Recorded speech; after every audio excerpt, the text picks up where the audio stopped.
Swan. Hello, everyone. Welcome back to the LFC Transfer Room. I'm joined today by Kings, Tom, and Lasady. We're going to be going over quite a few bits that have happened today because it's been quite a busy 24 hours, I think it's been safe to say. There's been talks of a new winger replacing Salah or wingers being targeted by Liverpool.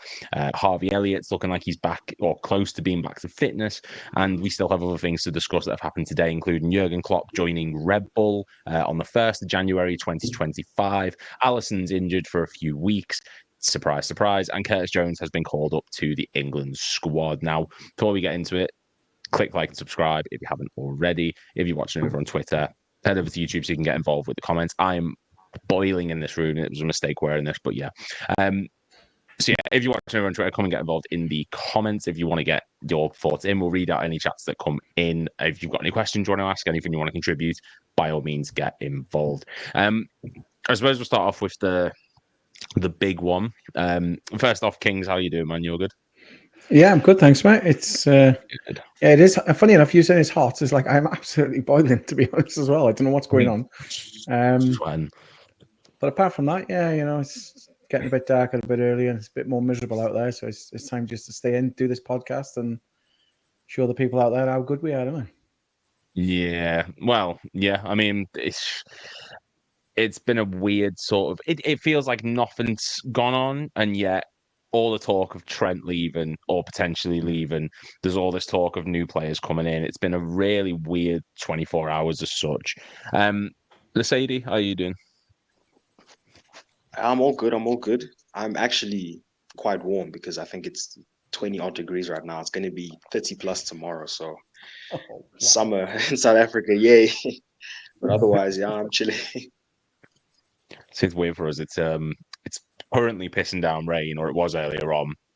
It's just, I mean, to be honest, like if anyone's watching from America, or more specifically the sort of Florida region, or you know, in that kind of area, what's it like there at the minute? Because from what I've been hearing, that storm is absolutely horrific. Everything going on with that. So anyone who is watching, you know, of course, stay safe. And Tom, how are you doing? Yeah, all good. Sick of the international break already, but you know, got to deal with it, haven't we? I think it started as well. It feels like it's been going on forever. But, you know, Jamie's has just brought up the first topic of conversation that we're going to get into. Klopp taking the Red Bull president job is certainly damning of his relationship with FSG. And that is the first thing that we're going to look into, because Jurgen Klopp, he's not back in football per se in the same way that we know it. He said in a video recently that he can't see himself being on the touchline anymore. So he's instead joined Redbull, we all know the company, as their global head of soccer at Redbull, which will start on January the 1st, 2025. Fabrizio Romano has clarified that the role will focus on supporting sporting directors, mentoring coaches, helping to develop talent across Redbull network. I mean, I'm very mixed on this myself personally. Kings, what's your initial thought to this Klopp joining Red Bull thing? And, you know, we'll sort of go around or give our sort of 2 pence on it, because it is a very divisive topic, I think, in some regards. I think when he first said he was leaving, you know, it comes out and of course, massive shock. We're all like, well, we don't want that to happen.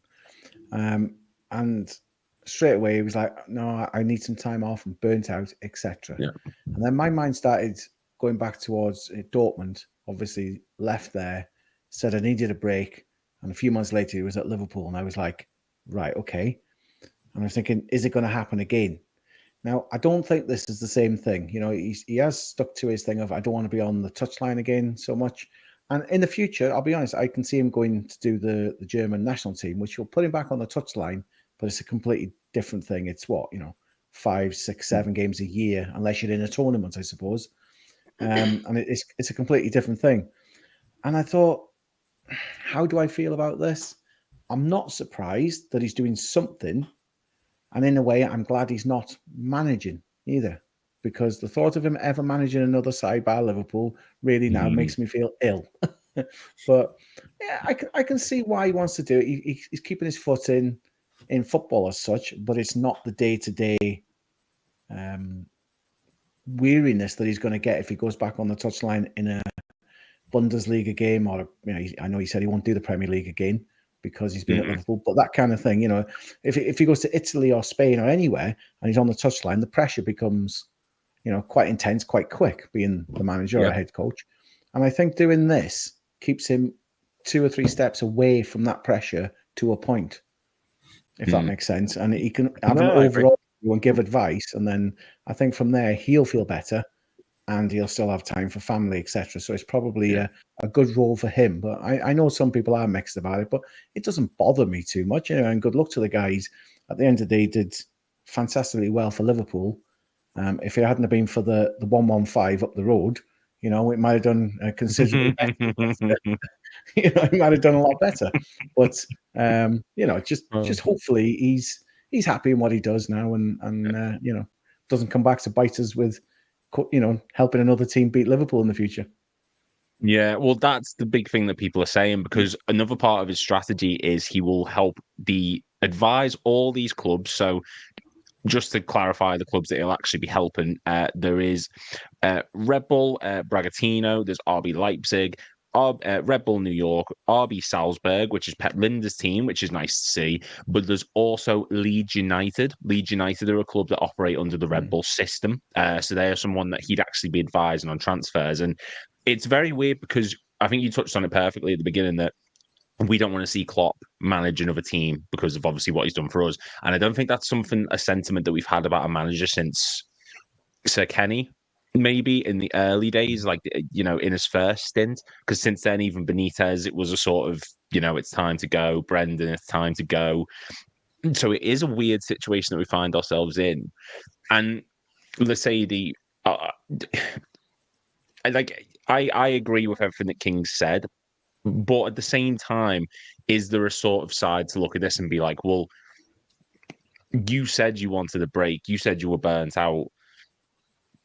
I thought you'd be out a bit longer, which I know King's touched on, but is it too soon to be doing this type of job where you're overseeing a lot of different aspects for multiple clubs?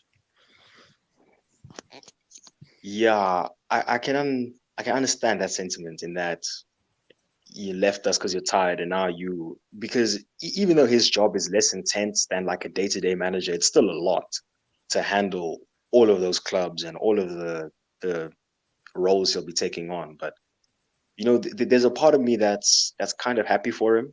I'm happy that he wasn't like a Wenger situation where even though you're a legend, but we're a bit sick of you. He left on his own terms, left us in a good spot, and I guess if he's found something that works, we'll have to, tip my hat off to the guy. I'm a bit suspect on his capacity with the role that he's taking up in terms of looking over transfers and stuff like that. The skills don't always communicate. Like the same way sometimes not all good players make good coaches, not all good managers make good sporting directors. So I'm little bit looking at that a bit sideways, but overall, I'm happy that he's found something that doesn't drain him, but keeps him involved with football. Well, it's keeping him really involved. Like, it's strange. Like, what do you think that this? And I'll keep it with you, Sadie, and then I'll come to you, Tom, at the same sort of question. But do you think this is an indicator that Klopp definitely did want more control of how things were ran at Liverpool? Because this, to me, feels like he's getting everything he wants. He's in charge of multiple things. He's in charge of transfers. He's in charge. Well, he's not in charge. Sorry, he's like an advisor. But he's also helping sporting directors, coaches, developing talent. Like, do you think that this is stuff that he wanted to do for us, but he just couldn't? He wasn't allowed to. Yes, I think that's the perspective I see, because there was always, Liverpool transfer business is always funny because we're linked with a million people. Then we just signed this guy, we signed this guy. So I think that Klopp definitely, I mean, you can clearly see that. I don't think he would take a role where he was limited in his power as much as he was at Liverpool. So clearly, when talking to the Red Bull people, I think this is what he said. I don't think this is what he was offered. I think they came to him and he said, I want to do this. I want to do this. I want to do this. I want to do this. I want to fully stretch my legs because I think I have the capacity to do this. So it's clear that FSG reined him in, if I can say that, in terms of his influence over, his influence over the functioning of the club really outside of the pitch. So I think it does point to a maybe fractured relationship he had with Liverpool in terms of the off the pitch activity. And Tom, I mean, what do you make of this whole thing? Because on one hand, it's great to see Klopp getting all this ability and all this sort of freedom to do as he likes with these clubs. And again, I'm not saying he's going to be in charge of every single aspect, but he's got a lot of authority now, and he's someone who's very much, he's earned his flowers. You know, he's got to this position by winning everything he has and doing what he's done. And surely he's going to get a good payday for doing a job which seems less intense, you'd imagine, than managing 3 games a week at some points consistently, which he said himself. But are you a bit sad that this is the route he's gone down, or do you think he should have given it more time off and then gone into management again? Like, what do you make of this? Yeah, no, I don't resent him at all, to be fair. I think, when he starts the role, it'll be the best part of the year, really, won't it? He's had off, so I don't think you can really kind of blame him for that. I think, as the lads have said, I think it's perfect kind of role for him. Obviously, keeps him involved in football, but not to, the extent that he has been. So I think this is kind of probably exactly what he was looking for. Probably his dream role, to be honest, after leaving Liverpool. Just obviously he's a massive football fan. He loves football, so he wants to keep involved. But the mental side of it, managing Liverpool or a club the size of Liverpool is obviously mentally draining. So I wish him all the best. Obviously Dortmund fans aren't too happy with him, are they, because of the Leipzig connection, which I do understand, to be fair.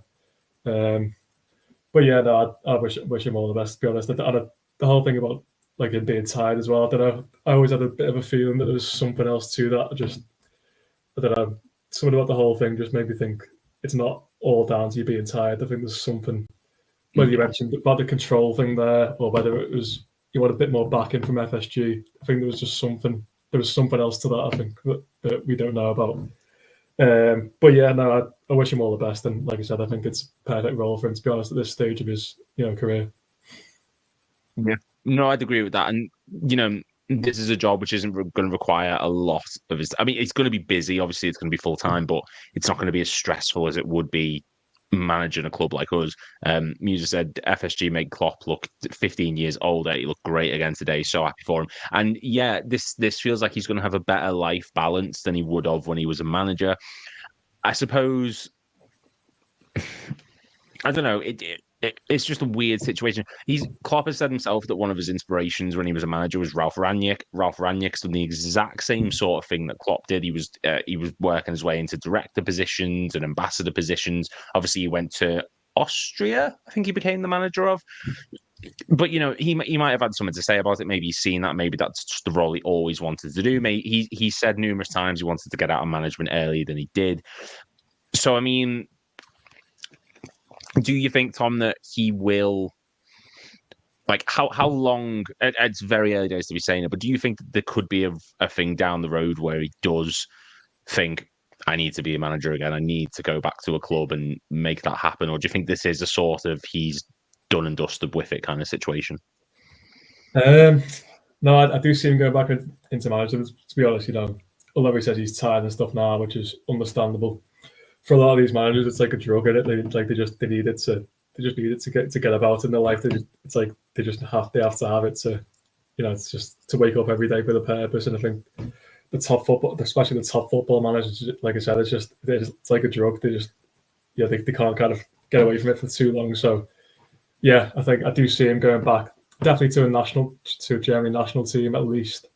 But it really wouldn't surprise me if he did go back into club management, because he's only 57, isn't he? So. He's not particularly old, really, for a manager. So I'd definitely see him. I wouldn't be, overly shocked to see him at another club, which would break my heart a little bit. But I can't see it, because, like I said, he's more than young enough to, have one more club at least. Yeah. Oh, definitely. He could easily look. I mean, you say about it being a drug, and I think that's the perfect analogy. Look at Neil Warnock. He's 76.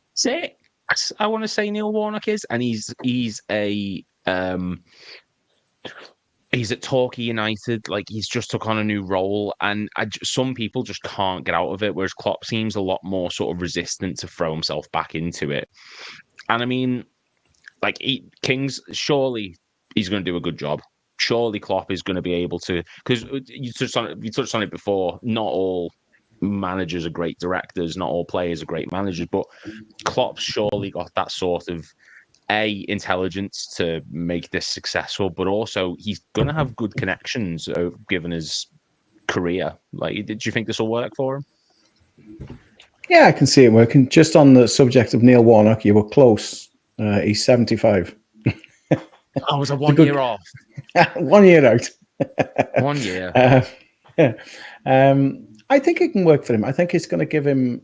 People think, because there's like 6 clubs in this little unit that Red Bull have got, that doesn't mean he's going to be at a club every day type thing. You know, he's going to oversee this. He might just visit one a week or whatever it is. I don't know what his schedule is, obviously, but I think it's going to be a little bit more relaxed for him. And I think from that, he will still have the time to be with family as well. I think just before he announced his retirement from Liverpool, I think he'd just become a grandparent as well for the first time, if I remember rightly. So family's obviously become more important, and it does. You know, it's as you get older, you start to realise that it's not all about 100 mile an hour, maybe as a football manager or in your job in general in life. You know, you see things a bit different as you get older, and I think he's looked at it and thought, you know, I need a bit of a work-life balance here. Now he's going to be handsomely paid by Red Bull. He's not doing it for free, is he? Do you know what I mean? So it can keep him in a great lifestyle, but without the pressure of somewhere like Liverpool or Dortmund or, you know, whatever. I mean, when he first announced he was leaving Liverpool, I was like, you know, has he been forced out? And to be fair, I'm still 50-50 on that one. I think it's partly him going, listen, I'm getting out while I can, which he did at the other 2 clubs. He chose when to leave. I think it's partly FSG have been like, you're not getting as much money as you think for transfers, like usual, and he's fed up of it. And maybe, I'm not saying he had an issue with Edwards or Hughes or anybody else coming back, you know, coming into the club. But I think he's looked at it and thought, you know what, if you want to shake it all up, that's fine. But it's time for me to maybe move on, because they could potentially undermine him, you know, take away some of what he has built up over the years. Because, of course, when he first came in, he was just like, right, I'm the manager. And then over time, it's built up that he's had more say on things. And if they were changing this summer anyway, because we don't know if it was or not, they could have said, well, we're going to clip your wings slightly, Jurgen, and it's going to be this now and that now. And he's thought, you know what, I don't need the hassle, to be honest. You know, I can spend more time with family. I've got more than enough in the bank, and I can go and chill and put my feet up a little bit. He's had loads of time off.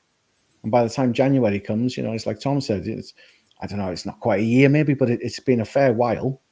And he's been out. I've seen him doing stuff on ESPN and everything. So he's kept his foot in a little bit, doing little things. He hasn't exactly gone, you know, to a desert island, has he, on his own and just been like relaxing. So I just think to myself, yeah, good luck to him. I've got no issue. And I think it will work for him, because I think he'll find a balance that maybe is not as stressful.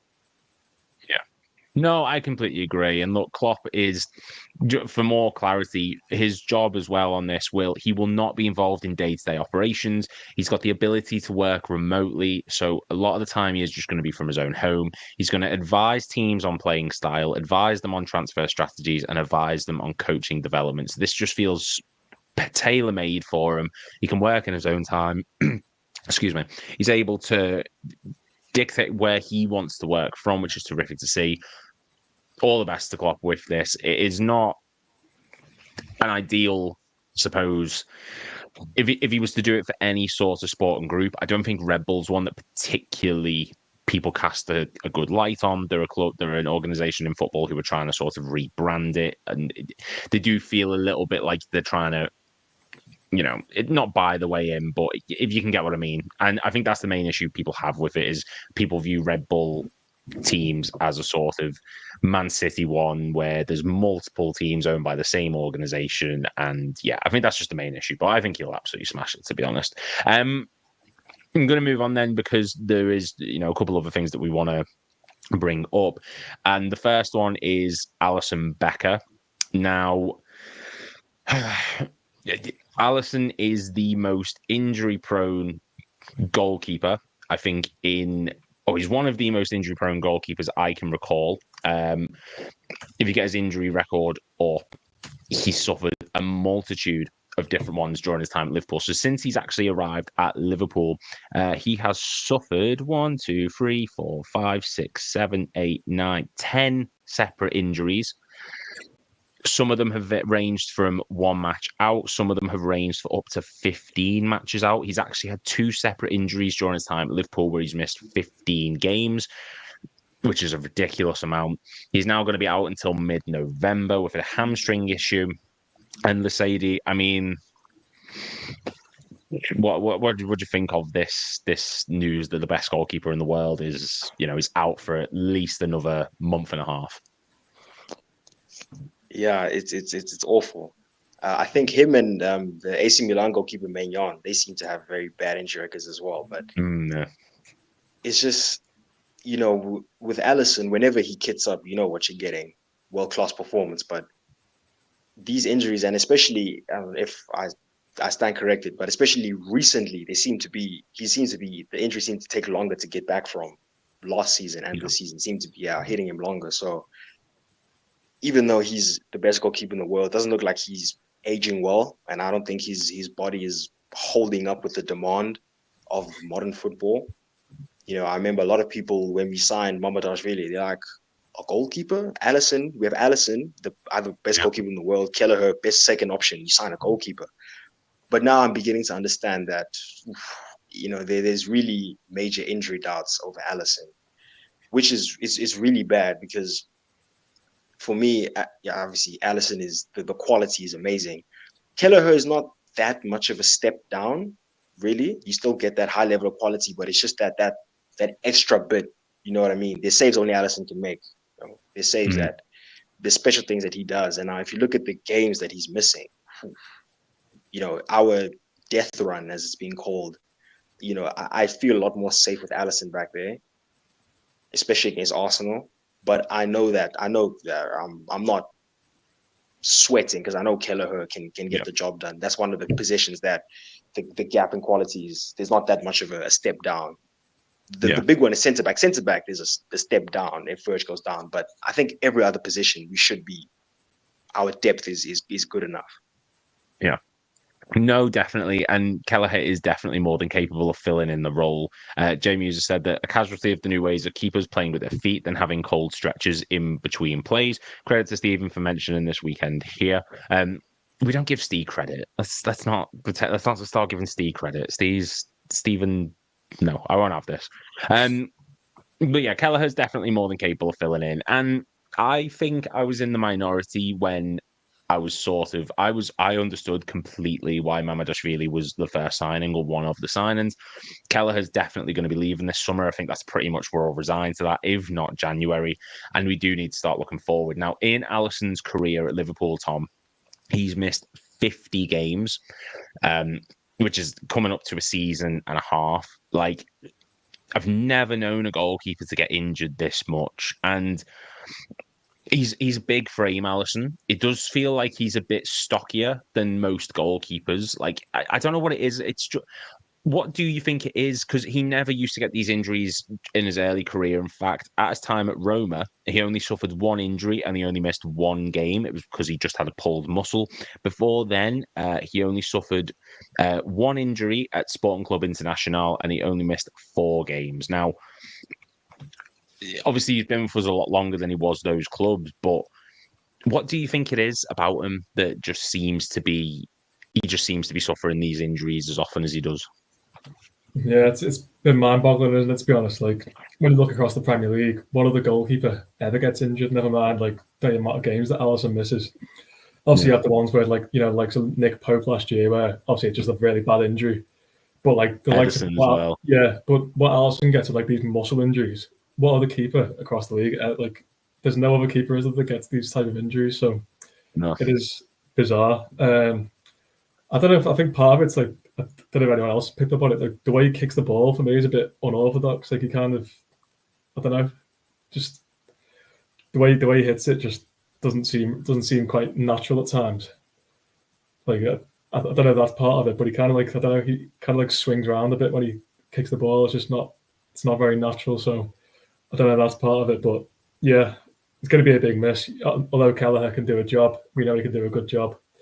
But yeah, Alisson, he's the best keeper in the world, and it is a massive drop off. It's not to say Kelleher's not a good goalie; he is a good goalie, but yeah, nonetheless, it's still a massive drop off, and it's the worst possible time. Really, you would have rather this happened at the start of the season, wouldn't you? And then he come back around now rather than it happened now. So yeah, it's going to be a massive miss, but Kelleher did very well last year, so hopefully he can repeat that. But yeah, it's going to be a massive miss still.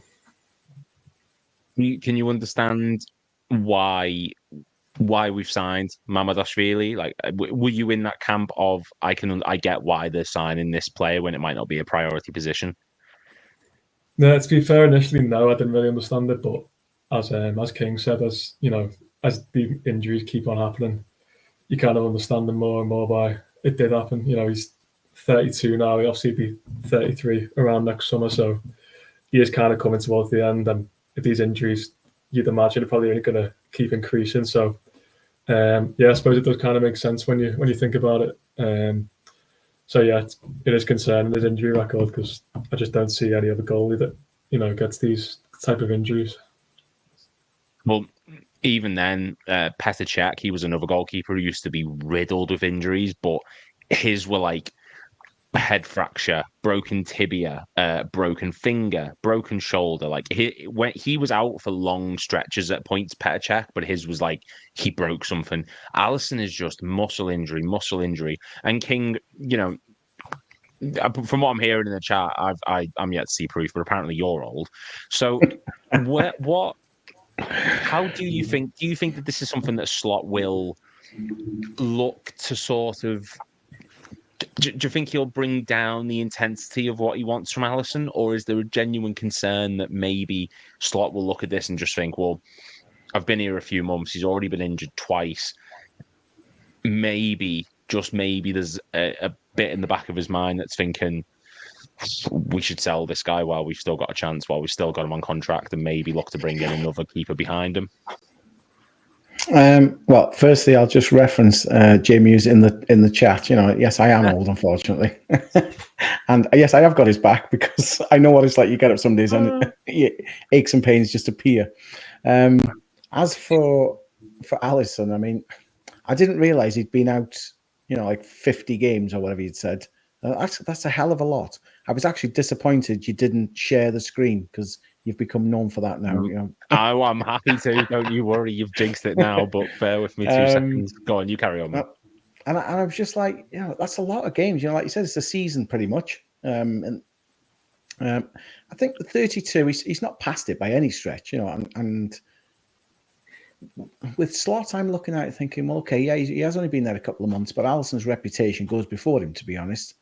Mm-hmm. I know they've got the goalie signed up for next year, and then we'll see what happens. I still don't think the club at this point are looking at getting rid of Alisson. They know that Kelleher wants to move on, so they're bringing in a replacement for him, who then ultimately will be number one. But I suspect they're still thinking, do you know what? He can play number two and maybe find his feet as such in the cup competitions next year, like Kelleher, and build himself up, while Alisson then gets to like nearly 34 and potentially moving on then.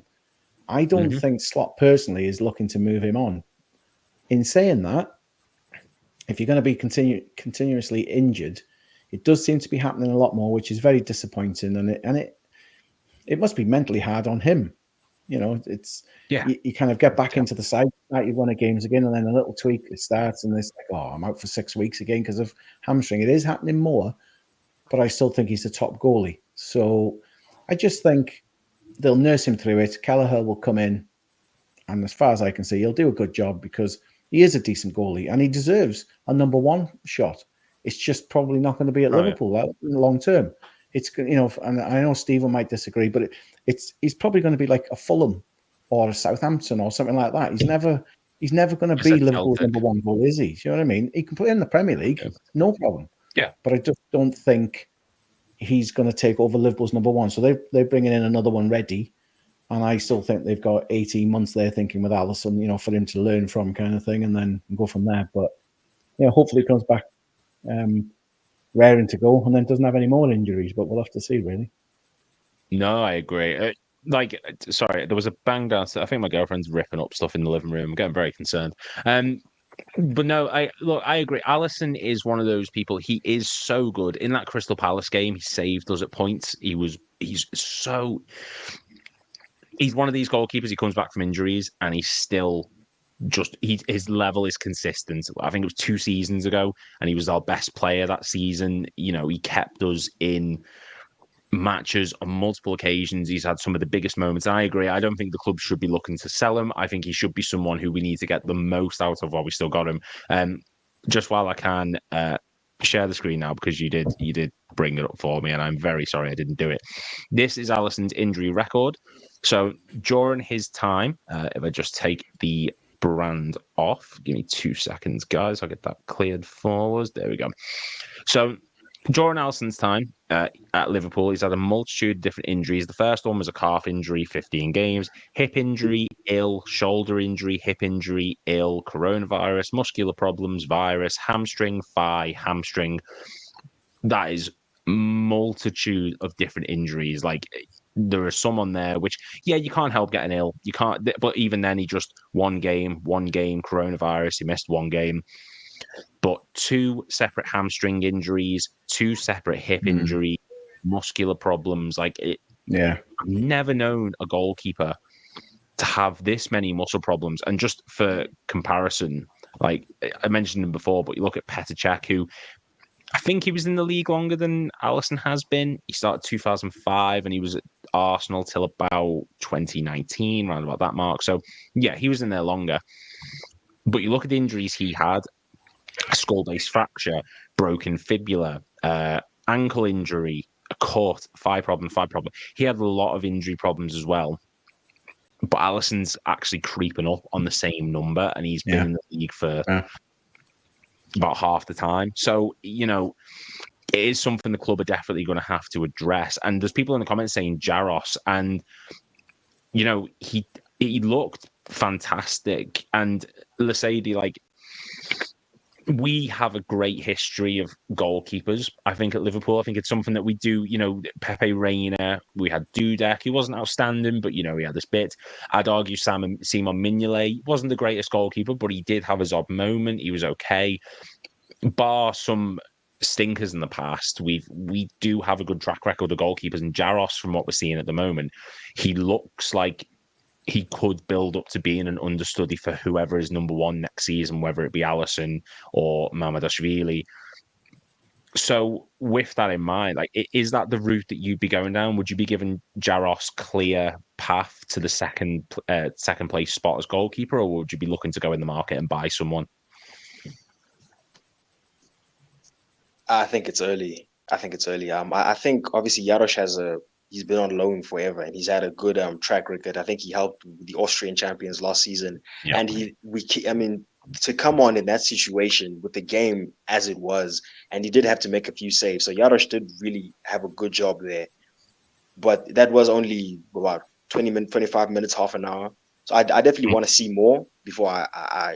And the thing is, the schedule doesn't really open up for us, because even in the League Cup, which you say is not that important, but we have a Premier League team. So is it too much too soon, or is that probably the ideal one to just see what Jaros can do? Because Kelleher will still be the number 1 at that time. So I guess Premier League team without Premier League pressure is probably the best way to see. But I just want to see more before we develop that path to the number 2, because it's not always that we have it. For example, if you look with Kelleher has been with us for a long time. He's never really put a foot wrong, but we just don't think that his ceiling is of the level that we need. That's why we got Mamardashvili.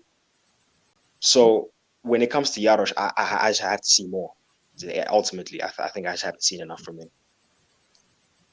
So, how do we handle next season then? So it just to sort of do a whole football manager thing with you then. So if you want to see Jaros go on loan or anything like that, and Kelleher's probably going to be leaving in the summer, is the plan bring Mamardashvili back, make him the number 2 next season, and then just have Alisson as the number 1? Or is there a world where Mamardashvili is like, well, I want to be a number one now, and he wants a loan move away? Like, how do you see the situation playing out in the summer? I think Kelleher goes, but I think we especially with Alisson, he's guaranteed game time on Matas really, because ultimately I don't trust Alisson to stay healthy for a season. But even if he does, I think we're gonna give Mamardashvili cup games and FA Cup games and League Cup games where he can find his feet while Alisson's the number one. And there is no better keeper to learn from than Alisson. So like you guys said, where maybe the 25-26 season, that's where Mamoutas really finds his feet, learns, and then perhaps we can move Alisson on if he impresses us enough. But I'd keep Jarosz third, but essentially just swap Kelleher from Mamoutas, which in my opinion, from what I've seen, is an upgrade. Yeah. There's a comment saying Jarosz played League of Ireland too. He did. He actually won a trophy during his time there. He won the FAI Cup in 2021. He's also played at Notts County, Stockport, St Patrick's Athletic was the club that he played there. So he's got a wide spectrum of different leagues and clubs he's played for. And like Lesedi touched on there perfectly, he did help win the Austrian Bundesliga last season with Sturm Graz. So he's got experience of being a number one mainstay, which bodes well for us. But with regards to the Alisson situation, Tom, like, take all emotion out of it. And obviously, I know we focus more on the football aspect, but we do need to consider this from a business standpoint as well.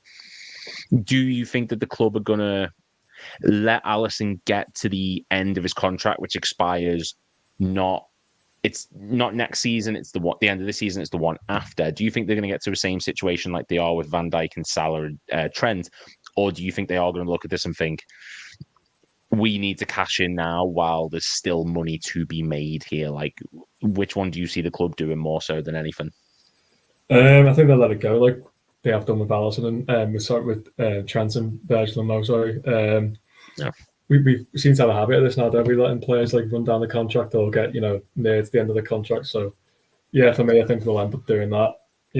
At his age now as well, obviously next summer he'll be getting on 33. So, are you going to get that much for him anyway? Probably not really. So, I definitely see him.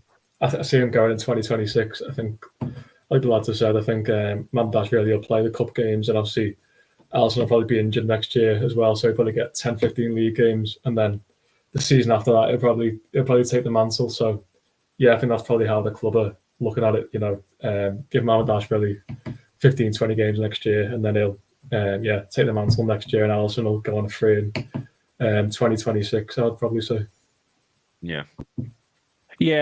I mean, it's a shame to see, but Alisson is going to be out for a few weeks. Here's just a quick rundown of the games that he's going to miss. So, from what we understand, he's not going to be back until after the November international break, which I'm sick of international breaks now. I love international football, but we're 8 games into the Premier League season. There's been 2 international breaks. Can we just pack it in? No one wants the Nations League. I need to get that rant out. But yeah, this is the list of games that he's going to miss. So he's going to miss Chelsea at home, October the 20th. That's our first game back. He's then going to miss RB Leipzig away, Arsenal away, Brighton away in the Carabao Cup, Brighton at home in the Premier League, Bayer Leverkusen at home, and Aston Villa at home. Like, in terms of 8 matches in a row, short of playing Man City away at the Etihad Kings, like, you're missing some of the biggest games of the season. Arsenal at the Emirates, Chelsea coming to Anfield, Bayer Leverkusen managed by Xabi Alonso coming to Anfield, and Aston Villa as well. Like, this is coming at an awful time. How do we've said that Keller is capable, but how do we handle this? Like, in what way? It's a tough one. It is really tough. The timing of it is really poor. I mean, I know you've just had a mini rant on it. I agree. I hate it. Well, no, to be fair, I'm different to you. I don't even like international football that much. I don't bother watching it. But you obviously get some cracking games in tournaments, etc. I'm not going to go off on that, but they do seem to have a lot of these breaks all of a sudden. And it's like, God, it just really disrupts the Premier League.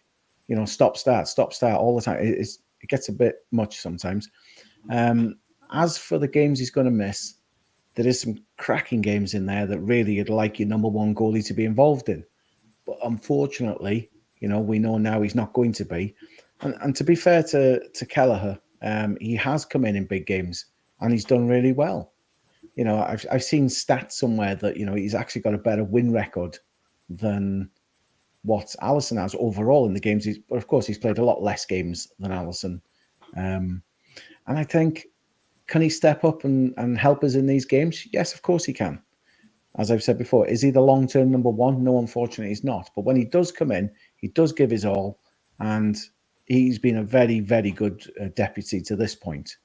It's just now he's decided, obviously, he wants to do it himself and be the number one, which I fully agree and I can understand. But while we've got him, you know, I do trust him when he's on the field. And although it's very disappointing with Alisson, I'd prefer him to be on the field.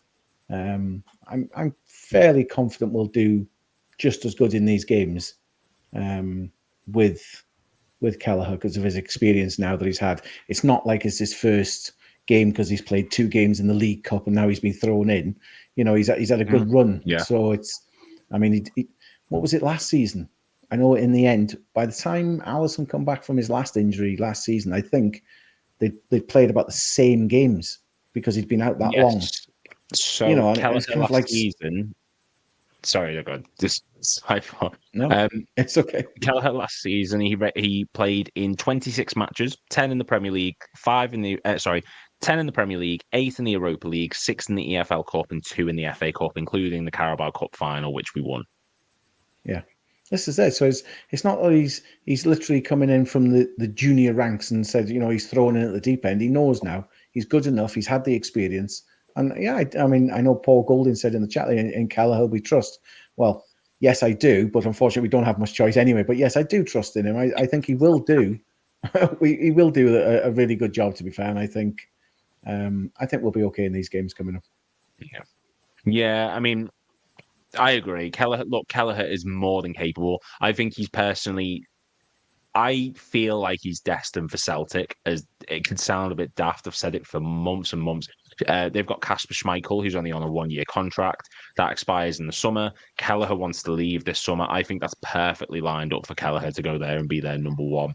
But speaking of number one, we're going to talk about someone who's got their first cap or could potentially have their first cap for the England squad, and that is Curtis Jones. Now, Curtis Jones has been called up to the England squad following the withdrawal of Morgan Gibbs-White and Ezri Konsa and Kobe Mainu. So because of this, the current manager has called up Curtis Jones and Tino Livramento. Curtis Jones obviously featured quite regularly in the like under 21s, under 18s from when he was like a young lad, but he's set to be joining the England squad for the upcoming games. And I think it's about time.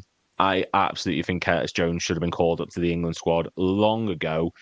Kobe Mainu burst onto the scene last season, so I understand why he got picked, and he did do a good job, but he's been awful this season, and I'm happy to see that Jones is the one getting trusted to join this England squad, even though he hasn't played a great amount. He's just come back from injury. It shows that there's trust in him. And Lasady, like, this, what do you make of Jones finally getting that call up? And like, where do you think he will play on the pitch for England if he does play? Do you think he'll be a bit further up, a bit further back? Like, what do you think of the overall move? Yeah, that's what I was trying to figure out. Obviously, I'm very happy for Jones. It's obviously very exciting to get your first senior call up. It's a bit of a feather in the cap of Liverpool because if you look at the squad, I mean, the number of captains we have, the number of senior internationals we have, it's a very good squad. So Jones getting the call up, yes, people withdrawed and whatever, but I think it's been a long time coming. He was smashing at the under 21s as well. He was absolutely cooking over there. So in terms of where he plays, I'm actually not sure because I know under Southgate, England midfield was strange, didn't really click. And I didn't watch the first few games under Carsley, but when you look at the people that they have there, I think they might see him as maybe, I think he's seen as an 8.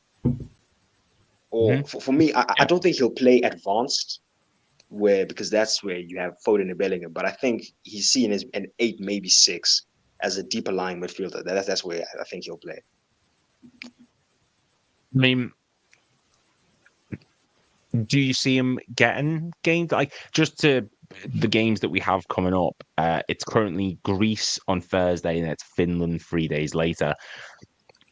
They are in the UEFA Nations League, but I don't think many people really care about it too much. Like, do you think he'll get game time?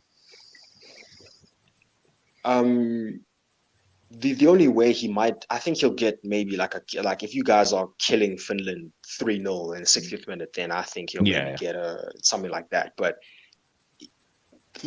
I don't think so. I mean, it's very possible that he just goes there, just to go there. But just the acknowledgement, just the honor of representing your country. But I really don't think he'll get more than how many? It's 2 games, eh?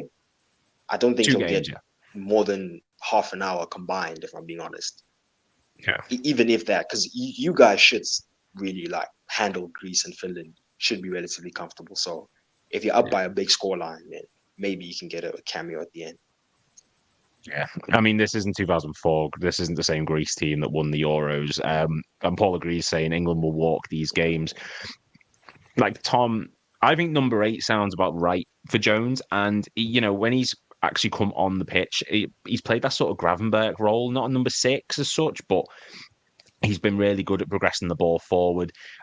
I think it was the West Ham game in the Carabao Cup, and he looked absolutely unreal. Like, there's talent there. Is Curtis Jones reaching that sort of potential that we expected of him? Or do you still look at him and think, you're okay, you just don't seem to be reaching the expectations of a lot of us fans? Like, how do you think he ranks at the moment, Curtis Jones? Yeah, I mean, we all know there's massive potential there. It's kind of not the same, but a little bit similar to Naby Keita, where like there's something there ready to be unlocked, but it's just something's not quite happening. I can't really quite put my finger on what it is, but yeah, there's just something, like I said, something missing. I don't know what it is, but yeah, it's huge potential there. The way he carries the ball, the way he progresses the ball, his dribbling abilities, exceptional. Really, can't think of many players better than in that midfield role that can progress the ball like he can. So yeah, it's a shame that it's not quite happened. He's not really like a dead young player anymore. I think he's like nearly 24 now. So I think he needs to probably maybe move on in the next year or two, to be honest, because the amount of midfielders we've got and the age profile of them as well. He's got 4 or 5 ahead of him that are young players as well. So I don't really see a future with him at Liverpool, if I'm honest. So yeah, it's a bit of a shame, but hopefully somewhere else, maybe somewhere he can realise that potential, because like I said, it is there. So yeah, best luck to him in the England camp. I'm surprised he got the call up, to be fair, because obviously he's not really played this year, has he? So quite surprised to see him get that call up. But yeah, hopefully he gets on the pitch, because like the lads have said, it's going to be a comfortable 2 games for England, pointless games. I don't even know if anyone knows what the Nations League is yet. I know I don't. So yeah, throw him in there, because what's to lose, really? To be honest, I think if Harvey Elliott was fit, Harvey Elliott would have been getting the call over Curtis Jones, in all honesty. But I'm going to start a bit of a mini debate here. Kings, like, what do you think of what Tom said there? Like, does Jones have a future at Liverpool? 50-50, I'll be honest with it. I agree with him to a point. It's difficult when you're a younger lad trying to break through, of course, and clubs like Liverpool, etc., at the top end of the Premier League are bringing in players 30, 40, 50 million pound, etc. It's difficult to get your foot in the door and say, well, I'm going to play regular at a team like Liverpool. He's been pretty good when he does play, and he has flashes of some games he's fantastic, and others he's a bit anonymous. And you think, well, I don't know. Long term, there's better players at the club. It's probably going to be that I will say, then I'll air like Tom, I'll just say he'll probably end up moving on. And again, I still think he would be in the Premier League. I feel he's good enough to be in the Premier League, but again, I hate making it sound like I'm disparaging against like teams like Fulham, Southampton, etc. But like a mid-table kind of Premier League side, maybe. Yeah, there's a there is a difference, and whether we like to discuss it or not. And I think he'll end up somewhere like that, where he'll play week in, week out, and do very well. It's just not going to be maybe at the top level. I mean, Lasady, like, do you agree with this? Like, Jones, I think I'm in the same thing. I don't think he's ever going to be a world-class talent. I think Harvey Elliott does show a lot more potential than Jones did at that age. But do you think there is a world where he could stay at Liverpool? Or if he does leave, what level of club would he go to? For me, whether or not Curtis Jones stays at Liverpool is dependent on Curtis Jones. I think what we're seeing with Curtis Jones, this is, in my opinion, this is as good as it gets. I don't think he really has that high of a ceiling to really ascend to. So if this is as good as it gets, and if he can accept that, listen, you're not going to start over McAllister, you're not going to start over Gravenberch, even the midfielder we're probably going to get, you're not going to start over that guy. But in terms of depth off the bench, in a squad, you don't need 24 starters. You need bench players, and you need bench players who know that they're bench players. For me, the gold standard is Wataru Endo. Whenever I think Endo knows what his role is, he knows that, if, for example, Endo in the West Ham game, I think, in terms of a general midfielder performance, it was fairly average. But in terms of what he was asked to do, just win your duel, play it simple, win the header, win your duel, play to the ball players. I think you need players like that to fill up a squad. And there definitely is better than Curtis Jones. But if we can keep him on, if Curtis Jones wants to be part of a winning team, he wants to win trophies, if he can accept a lesser role, a bench role, you can do much worse than Curtis Jones for depth. Definitely. Well, I mean, is there an argument to be made? And keep in mind, I'm throwing ideas around, I'm spitballing. Could you make the argument that his short spell this season, he's arguably done a bit more than Szoboszlai has in some points? Like, not say that Szoboszlai's been bad, but I think most people would agree out of that midfield three, he's the one who's sort of been underachieving. Yeah, he got the goal against... Can't remember who it is. I'm sorry. Milan, yes, it fails. Thank you. He got the goal there. But other than that, I don't really think he's contributed a huge amount. Whereas Jones in that West Ham game, he looked fantastic. Bournemouth, I thought he looked quite lively when he came on the pitch. So is there an argument to be made that he should compete with Szoboszlai for that position that he's in?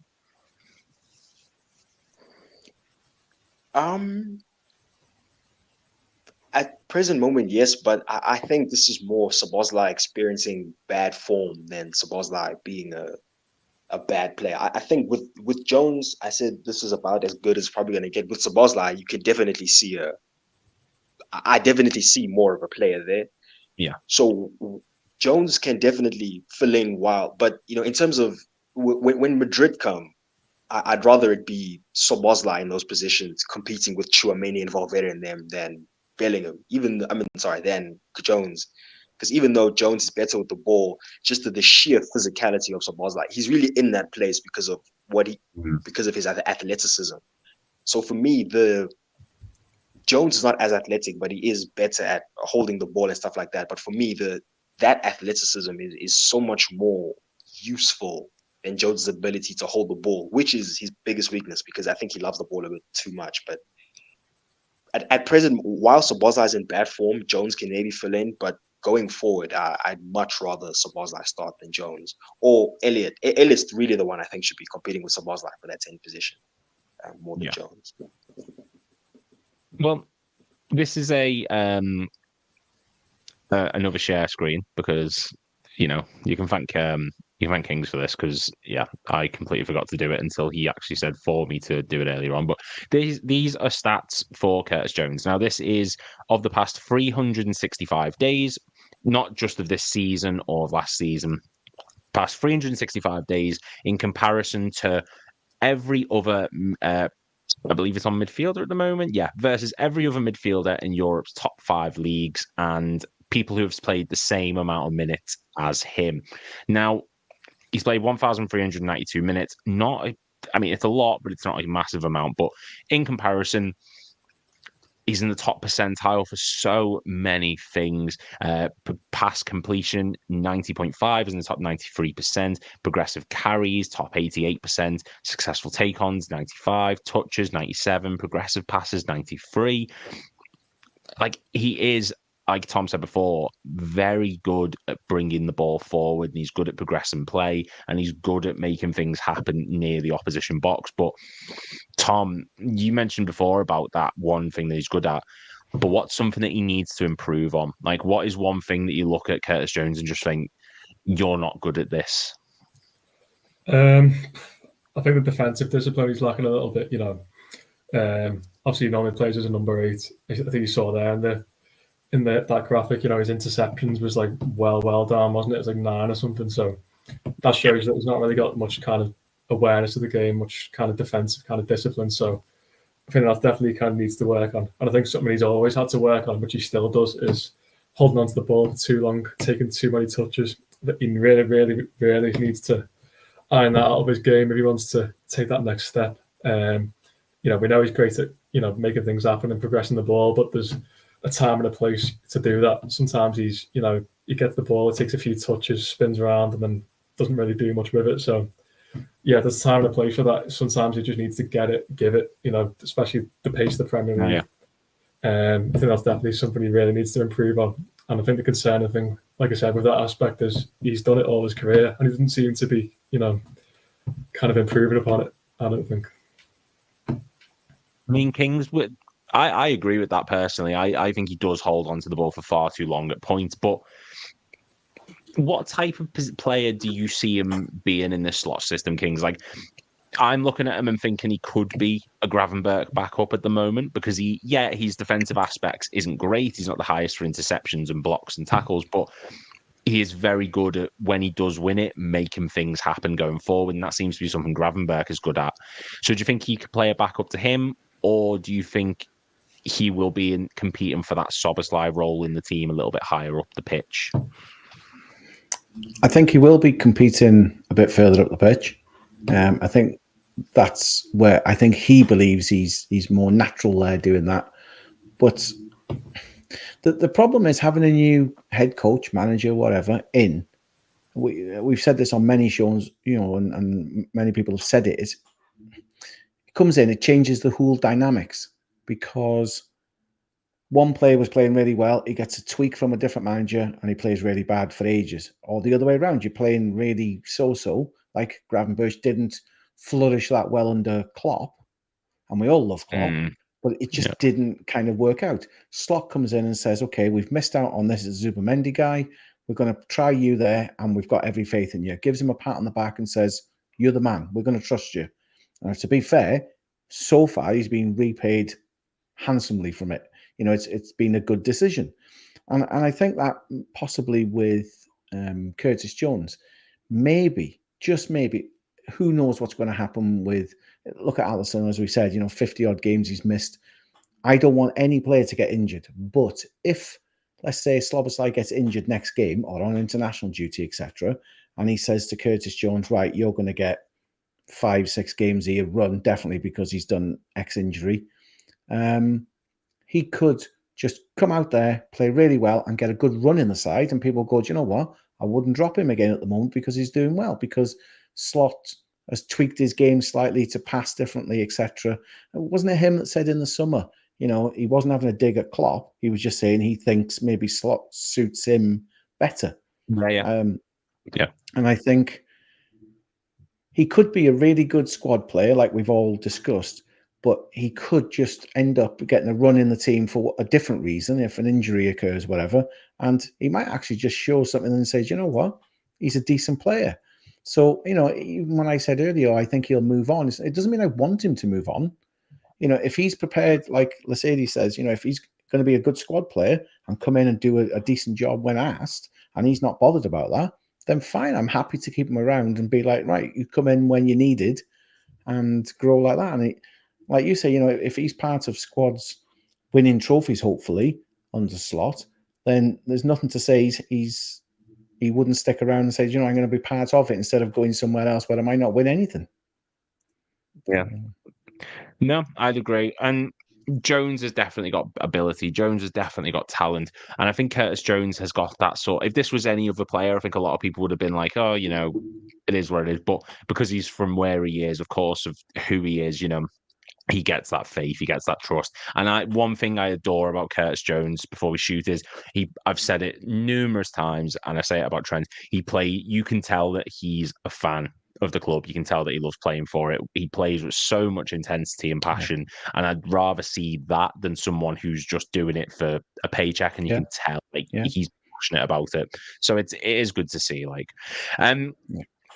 But that times it up perfectly. Jamie user said Tom's dinner must have arrived. His laptop died because he WhatsApped me, and I'm throwing him under the bus. So sorry, Tom, but yeah, his laptop's died. That's why he's left, unfortunately. Sid Finch says, I heard Bradley can play midfield. I heard that about Trent as well, and that didn't go very well. But it is what it is. Thank you very much for watching, guys. Thank you, Kings. Thank you, Lasady. Thank you, Tom, wherever you are. Hope you're well. But yeah, thank you very much, guys, for getting involved. Make sure you tune into the one tomorrow, 7:30 p.m. UK time as usual. Make sure to click like and subscribe, and we will see you all in the next stream. Klopp has drank some Red Bull. He's awake now. He's no longer tired. Alisson's out till mid-November, and Curtis Jones has been called up to England, so make sure you watch that tomorrow. Thank you very much.